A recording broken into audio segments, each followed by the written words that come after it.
Ladies and gentlemen, boys and girls, Scripture Jovier, welcome back to another episode of this tutorial series making you a new Roblox Scripture fledgling. Last episode we discussed remote events and we tried to apply what we learned. In this episode we're going to introduce value instances and attributes. Sometimes developers do not want to store values in a script. Rather, they want to store them in an instance they can reference using the parent-child ancestry of that instance from any script. This allows them to unify all values and reference such values from a common point, so that if the value changes, it changes for all scripts as well. One such method to store values is in value instances. Value instances are instances that store values just as the name implies. To create a value instance, one can use the instance.new function or set it up in the Explorer using the plus button. There are a lot of value instances that store different value types. You choose the value instance you want to create based on the type of value you want to store. For example, let's say we want to store a number value. Hence, we create a number value instance. Value instances all have one property named value, and its value type would be based on the instance we created. In this case, it would be of the number value type. Let's open a server script. We already have one created called first script. Let's remove all the script inside of it, or code inside of it, and let's reference this value we created in the workspace. To reference it, let's create a variable, name it value, number value, and set it to this value instance using GameGetService workspace dot value. All value instances share an event called changed. Whenever the value property of a value instance changes to a different value, this event fires. Number value, let's reference our number value instance variable and reference that event. Let's connect it to a function.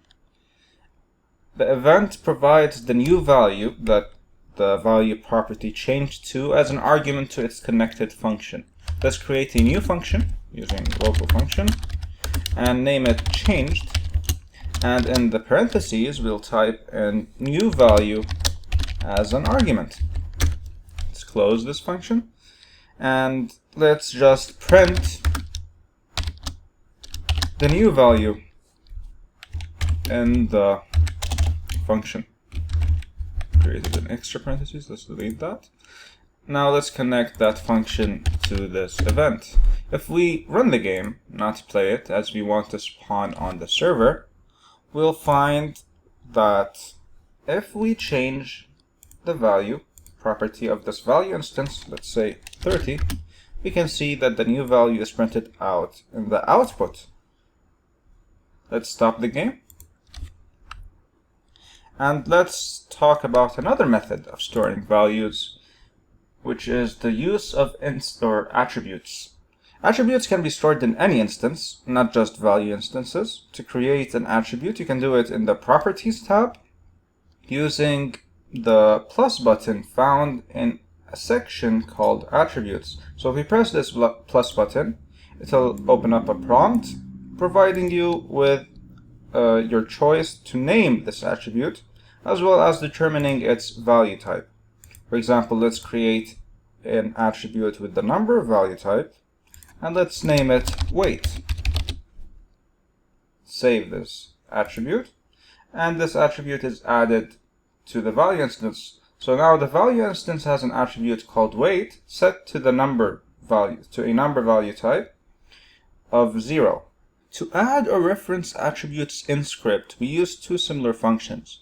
To add attributes, we use the setAttribute function, and to reference them, we use the getAttribute function, which returns the attribute value.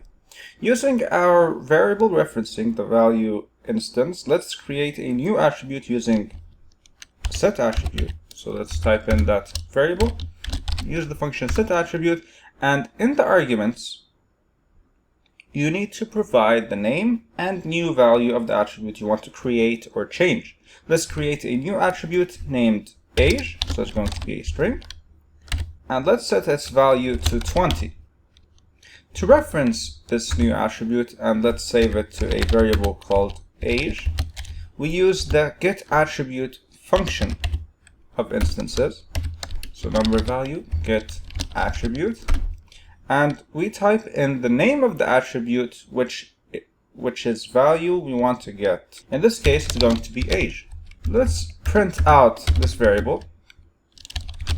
Let's see what that value is. So if we run the game, we'll find that 20 is printed out. And if we open the value instance we created, we'll find that an attribute called age, or named age, is created with the value of 20. Let's stop the game. And in the next episode, we're going to talk about string manipulation and functions like gsub and match. I hope you enjoyed this learning experience, and if you want to continue, be sure to watch the next video. If you want to stop here, just save your progress by pressing File, Save to File, and then name the file whatever you want and save it wherever you wish. Be sure to support the channel by giving it a thumbs up and subscribing. Thank you for watching. If you have any questions or inquiries, feel free to ask in the comments section.